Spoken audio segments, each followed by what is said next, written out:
Asal-usul Sulawesi Utara. Bayangkan sebuah tanah di ujung utara Pulau Sulawesi, tempat laut biru membentang luas, gunung-gunung menjulang megah, dan sejarah panjang tertulis melalui pertemuan bangsa-bangsa. Disinilah kisah tentang Sulawesi Utara bermula, sebuah daerah yang bukan hanya kaya akan budaya dan adat, tetapi juga menjadi saksi perjalanan panjang peradaban Nusantara. Namun, tahukah kamu bahwa sebelum dikenal sebagai Sulawesi Utara, wilayah ini sudah dihuni oleh berbagai suku dengan tradisi yang berbeda, pernah disinggahi para pedagang asing, bahkan menjadi pusat misi penyebaran agama yang memengaruhi perjalanan sejarah Indonesia? Sebelum kita lanjut lebih jauh, jangan lupa dukung channel ini dengan cara like, subscribe, dan aktifkan lonceng notifikasi, agar kamu tidak ketinggalan kisah-kisah sejarah menarik lainnya. Bab 1. Gambaran awal wilayah Sulawesi Utara.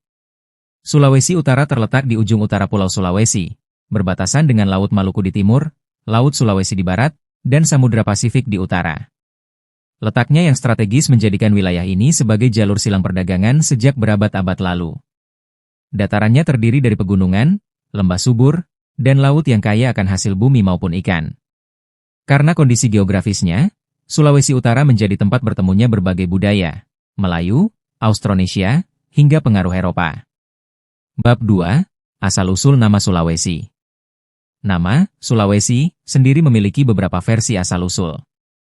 Ada yang menyebut berasal dari kata sula, pulau, dan besi, merujuk pada sumber daya logam yang ada di tanah Sulawesi. Sedangkan, Sulawesi Utara adalah sebutan administratif yang muncul pada masa kolonial Belanda untuk membedakan wilayah bagian utara dengan bagian selatan pulau. Bab 3. Kedatangan manusia awal. Bukti arkeologis menunjukkan bahwa manusia telah mendiami Sulawesi Utara sejak ribuan tahun silam. Temuan artefak batu di Minahasa dan lukisan gua di wilayah timur menunjukkan jejak peradaban purba. Penduduk awal Sulawesi Utara diduga berasal dari ras Austronesia yang bermigrasi dari Taiwan dan Filipina sekitar 4.000 tahun lalu. Mereka membawa bahasa, budaya, dan sistem bercocok tanam yang menjadi dasar kehidupan masyarakat hingga kini. Bab 4. Suku-suku asli Sulawesi Utara. Wilayah ini dihuni oleh berbagai suku bangsa yang hingga kini masih eksis.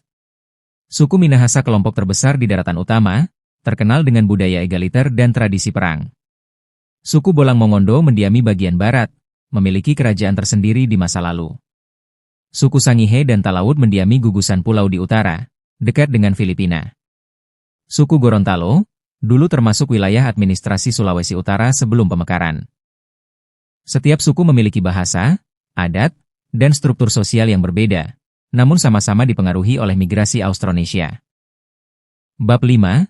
Kerajaan-kerajaan di Sulawesi Utara. Sebelum kedatangan bangsa asing, Sulawesi Utara telah memiliki struktur pemerintahan lokal berupa kerajaan dan walak, federasi suku. 1. Kerajaan Bolang Mongondo. Berdiri sekitar abad ke-13. Dipimpin oleh raja dengan gelar Datu. Ekonomi berbasis pertanian, berburu, dan perdagangan laut. 2. Persekutuan Walak Minahasa. Tidak berbentuk kerajaan tunggal, melainkan federasi suku. Dipimpin oleh para kepala walak, dengan sistem musyawarah. Budaya demokratis dan kolektif kuat di sini. 3. Kerajaan Siau, Sangihe, dan Talaud. Terletak di gugusan Pulau Utara. Menjadi pusat perdagangan rempah, karena dekat jalur laut Maluku Filipina. Bab 6. Hubungan dagang dan kontak dengan dunia luar. Sejak abad ke-14, Sulawesi Utara sudah menjadi bagian dari jalur perdagangan rempah. Kapal-kapal dari Maluku, Ternate, Tidore, hingga Filipina dan Cina berlabuh di wilayah ini. Komoditas utama: beras, ikan, kelapa, dan hasil bumi Minahasa. Rempah-rempah dari Maluku yang transit di pelabuhan Sulawesi Utara. Hal ini membuat Sulawesi Utara menjadi wilayah kosmopolitan dengan interaksi budaya beragam. Bab 7. Masuknya agama di Sulawesi Utara. 1. Islam masuk lebih dulu melalui pedagang dari Ternate dan Gorontalo sejak abad ke-15. 2. Kristen mulai masuk pada abad ke-16 bersamaan dengan kedatangan Portugis dan Spanyol. 3. Pada abad ke-17, Belanda melalui VOC memperkuat penyebaran agama Kristen Protestan, terutama di kalangan suku Minahasa. Akibatnya, hingga kini mayoritas masyarakat Sulawesi Utara beragama Kristen, berbeda dengan wilayah lain di Indonesia Timur yang lebih dominan Islam. Bab 8. Kedatangan Portugis, Spanyol, dan Belanda. Portugis Spanyol abad ke-16, pertama kali mendarat di Kepulauan Sangihe dan Minahasa, membangun benteng, sekaligus menyebarkan agama Katolik. Belanda, abad ke-17, datang melalui VOC, merebut dominasi Portugis dan Spanyol. Belanda membangun benteng di Manado dan menjadikan Sulawesi Utara sebagai wilayah penting bagi perdagangan dan militer. Bab 9. Perlawanan Rakyat Sulawesi Utara. Masyarakat Sulawesi Utara tidak tinggal diam. Beberapa perlawanan tercatat dalam sejarah. Perang Minahasa melawan VOC, 1679-1699, akibat tekanan ekonomi dan monopoli perdagangan. Perlawanan Raja Bolang Mongondo terhadap Belanda. Pahlawan nasional Sem Ratulangi, abad ke-20, tokoh pendidikan dan politik asal Minahasa yang berperan dalam kemerdekaan RI. Bab 10. Masa kemerdekaan. Setelah proklamasi 17 Agustus 1945, rakyat Sulawesi Utara menyatakan dukungannya kepada Republik Indonesia. Namun, Belanda berusaha kembali melalui agresi militer. Pada 14 Februari 1946, terjadi pemberontakan Merah Putih di Manado, di mana rakyat bersama tentara Indonesia mengibarkan bendera merah putih sebagai simbol perlawanan terhadap Belanda. Setelah konferensi Meja Bundar 1949, Sulawesi Utara resmi menjadi bagian dari NKRI. Bab 11. Sulawesi Utara pasca kemerdekaan.